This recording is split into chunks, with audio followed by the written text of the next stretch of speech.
ఒక్కొక్కరు 1000 రూపాయలు 500 రూపాయలు వేసుకొని ఆ కుటుంబాన్ని ఆదుకుంటున్నాం.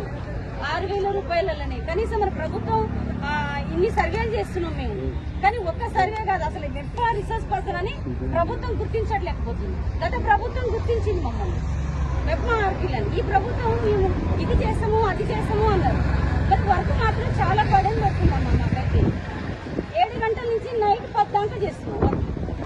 మాకు ఏం వేతనం ఇస్తున్నాం మేము? 10 గంటల మున్సిపాలిటీ మొత్తం సర్వే 7 గంటల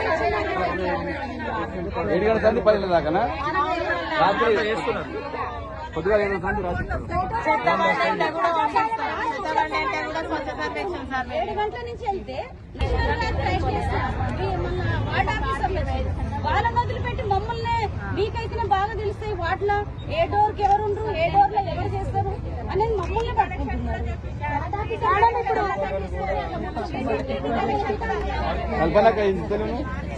ఏం చెప్తారు చెప్తారు అందరూ 100 రోజుల ప్రణాళిక అని చెప్పి కూడా మొత్తం ఆస్తులను తిప్పుతున్నారు మేడం. చెట్లు నాటడము, చెరువుల చుట్టూ క్లీన్ అండ్ క్లీన్ ఉండడము, ప్లస్ మళ్ళా డోర్ టు డోర్ సర్వే చేసి వాళ్ళ ఇంట్లో ఎంతమంది ఉన్నారు వాళ్ళని గుర్తించి కొత్త గ్రూపులు వేయడము, ఇవన్నీ పనులు అవుతున్నాయి. కష్టపడి చెట్లు నాటి ఎడవాత చెట్లు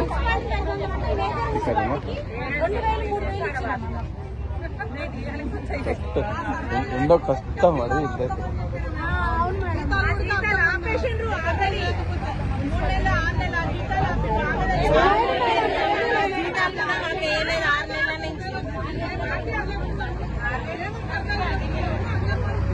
సర్వే చేసే పైలు వస్తున్నాయా చెప్పిన మాట్లాడే మా దగ్గర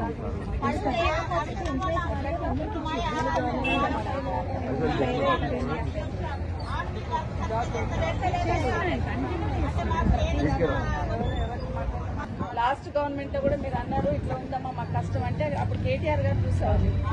కేటీఆర్ గారు నోటీస్ తీసుకెళ్తే నిజమేక వాళ్ళకి డబల్ చేయాల్సిందే, వాళ్ళకి పాపము వాళ్ళు బాగా కష్టపడతారని చెప్పారు అప్పుడు.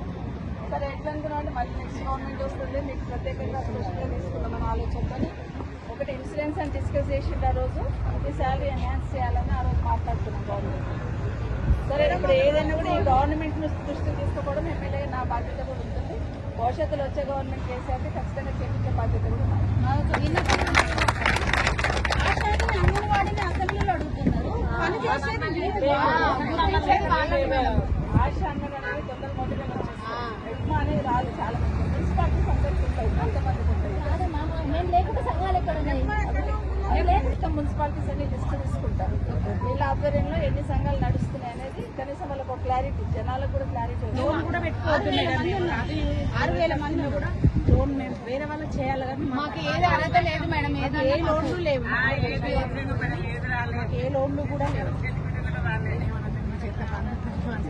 రుణాలు ఇస్తున్నాము అని చెప్పేసి మాకు వినడం ఏంటంటే ₹1,00,00,000 ఇస్తా కోటీశ్వరాలు చేస్తా అన్నాడు సీఎం గారు. ప్రభుత్వం వచ్చినాక బ్యానర్లతోటి మాకు చాలా ఇబ్బంది అయింది. ఇండివిజువల్ లోన్ అంటారు, ఎప్పటి నుంచో ఉంటున్నాయి, లోన్లు ఇస్తున్నాం ఆల్రెడీ. కానీ ఇప్పుడు ఏంటి ఆచారంటే ఎవరికన్నా లోన్ ఇప్పించినంటే ఆమెకు 300 పెట్టి బ్యానర్ చేపియాలి. బ్యానర్ చేపించి అది మహిళా శక్తి కింద వాళ్ళు చూపించుకుంటారు మీకు ఇన్ని కోట్లు ఇచ్చినామని. అసలు వాళ్ళు ఇచ్చేది ఏం లేదు, ఇచ్చేది సంఘాల డబ్బులే ఇస్తున్నారు. సంఘాలకు మేము బ్యానర్ పెడుతుంటే అది మేము ఇచ్చినాం పెట్టాలి, లేకుంటే ఎందుకు ఇప్పిస్తారు మీరు లోన్లు అని పైనుంచి కమిషనర్ల నుంచి ఒత్తిడి వస్తుంది. గవర్నమెంట్ ఇచ్చింది అయితే రూపాయి లేదు, సంఘాలకి ఇచ్చినాయి. ఇప్పుడు 10 లక్షలు లోన్ ఇస్తే 5 లక్షలు ఒకరికి ఇచ్చినట్టు, 5 లక్షలు ఒకరికి ఇచ్చినట్టు మేము గ్రూప్ యూనిట్ లాగా చేసి బ్యానర్లు పెట్టి చూపిస్తున్నాం వాళ్ళకి. కానీ గవర్నమెంట్ మాత్రం ఏ లోన్ ఇవ్వలేదు ఇంతవరకు.